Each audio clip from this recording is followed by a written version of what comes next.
understood by your compiler. Okay, then the temp is another variable which is a single variable, which is not an array definitely, and that means it is going to be storing information of one cricketer. It will be storing name of the cricketer, matches he played, and runs he scored, most probably. Okay, this is what we can actually understand from the construction of the data structure called as struct cricketer. So struct cricketer, brace open, brace close. This is the syntax, and this semicolon indicates that I have done writing the definition of struct cricketer. So struct cricketer का ये line number 3 से लेके line number 7 तक मैंने definition specify किया है, compiler को बताया है कि अगर मैं यूज़ करता हूँ कहीं पे struct cricketer as a data type, what it actually means. So the compiler understands that it means it's a structure, it's a user defined data type whose name is cricketer and who is going to have these three member variables inside it. So ये जो variables मैं encapsulate करता हूँ structure के अंदर, those three variables are referred to as member variables. Member variables can be basic data types, other structures, or they can also be pointers. I can have member variables as normal data types, long लगा के data types होते हैं, unsigned लगा के जो भी data types होते हैं वैसे ही हो सकते हैं, वेरिएबल्स हो सकते हैं, या अरेज हो सकता है, या पॉइंटर्स भी हो सकते हैं. तो स्ट्रक्चर के अंदर कोई भी नॉर्मल वेरिएबल आप जो भी यूज़ आपके प्रोग्राम में करते हो वैसे कोई भी वेरिएबल्स अंदर हो सकते हैं. The only thing is that when you are defining a structure, there is always some sort of a logical connection between the variables that you are encapsulating. अगर लॉजिकल कनेक्शन नहीं है तो just for the sake of keeping everything together you don't actually create a structure variable like that कि ये particular programme के सभी variable मैं एक पर्टिकुलर स्ट्रक्चर के अंदर लिखता हूँ, ऐसा नहीं होता है. You always have logically related things kept together inside the structure variable. Okay, hopefully you have understood the idea of why we want to create structure variable. So instead of now referring to a two-dimensional array character name, I can actually say that cricketer 0 का नाम ये है, cricketer 1 का नाम ये है. अगर मुझे 100 क्रिकेटर्स के नाम स्टोर करने होते तो I should have used two-dimensional array. If you have done the exercises that I had asked you to do yesterday, which is this program name sort, you will figure out that I need to use character array of 2 dimension in order to store multiple names. तो ये यहाँ जैसे किया हुआ line number 9 में character name square bracket nm underscore count nm underscore size, this is a 2-dimensional array. Okay, I've used hash define nm count as 10, hash define nm size as 20. We talked about what is hash define earlier, so I'm not going to repeat it. The important thing to note over here is whenever I'm using character arrays, a single dimensional character array will be a single string or collection of characters. When it comes to two-dimensional character arrays, it is collection of strings, multiple strings. So one value or one row in this two-dimensional array is nothing but one string, and such nm underscore count number of strings will be used, and nm size refers to what is the maximum size or what is the size of individual row of this particular array. So character two-dimensional arrays are technically very similar to integer arrays, wherein in integer array we have rows and columns, every cell represents one single integer.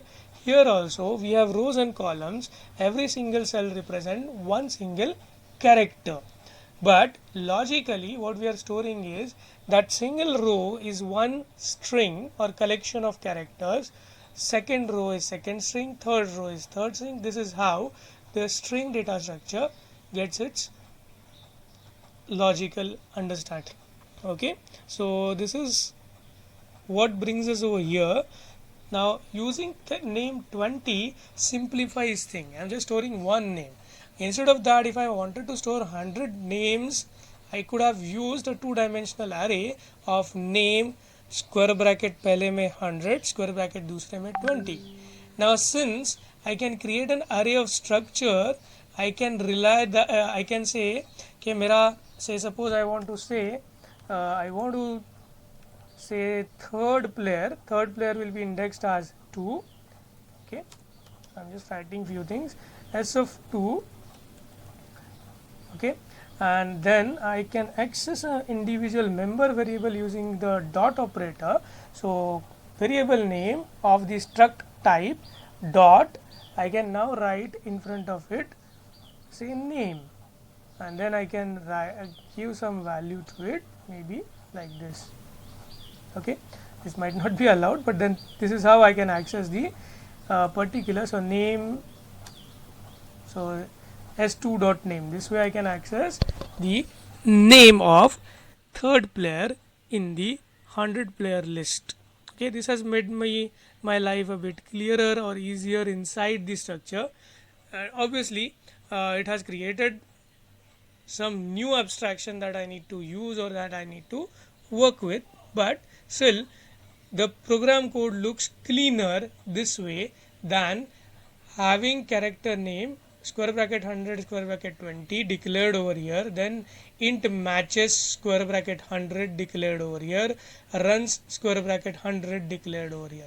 So if I don't want to use struct, then I need to create those 3 variables inside my void main or int main, whatever it is, and then I need to use it further.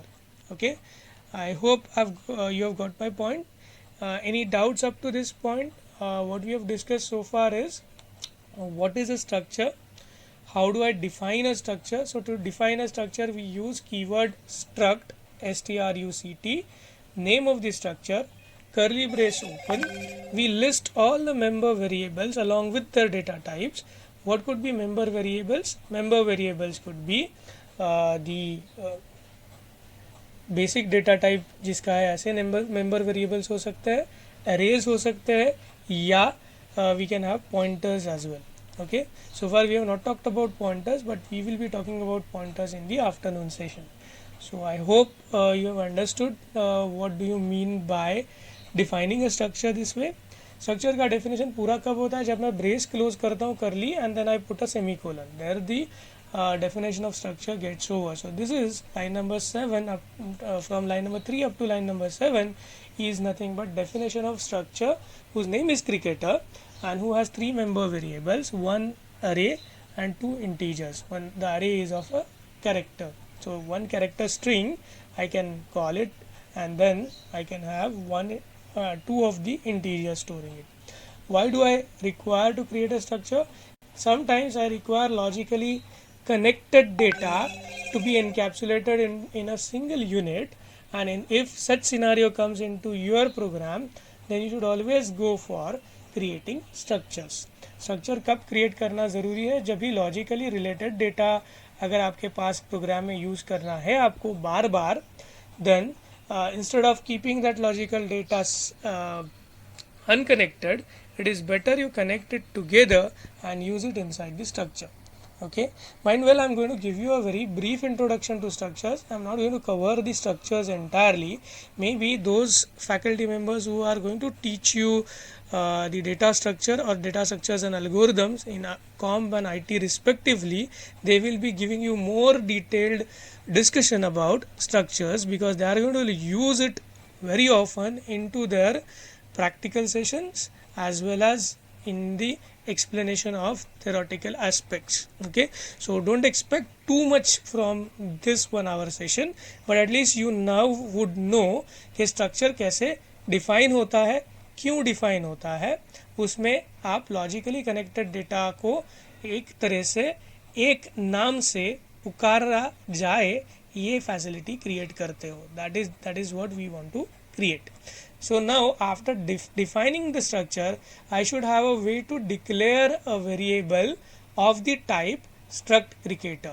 So struct cricketer is new data structure that, or user defined data structure that I have created inside this particular .c file, and it will only be used by me inside this program. if I am not including this file into some other file. We'll talk about this maybe some other day, not today, but then this is the user defined data type that I have defined this data type, and it is only relevant to me. Some of you might be writing some different program wherein you require cricketers, number of matches, and not just runs but number of balls he has bowled, number of wickets he have captured, and that information you might require for some other program, and that might be the way you have created the struct cricketer. So I may have my own struct cricketer, you may have your own struct cricketer with different member variables depending on what problem you are solving. So it is all dependent on what problem you are solving, and depending on that you will create this data structure. So structure is always referred to as user defined data type. User defines it as per his requirement in his or her whatsoever programming domain he is writing the program in. Okay, now let us see. So this is the array I am defining. That means I am creating 100 structures whose name is S and who are of the type struct cricketer. Here I am defining a single structure with the name temp, and which will be nothing but a struct cricket type data. Okay. Now in this program what we do further is we just enter the number of cricketers, how many cricketers information I want to store. So 100 is the max, and I am actually taking a number over here which is less than 100, expecting user to give a number less than 100. Once user gives this number, what I am trying to do is I am trying to run this for loop from I is equal to 0 up to n minus 1. That is, this is going to take 100 values input. Okay, it is going to ask user to enter a player's name, matches played, and runs scored, and then it is going to be taken input into %s, %d, %d, s of I dot name, ampersand s of I dot matches, ampersand s of I dot runs. Now my doubt was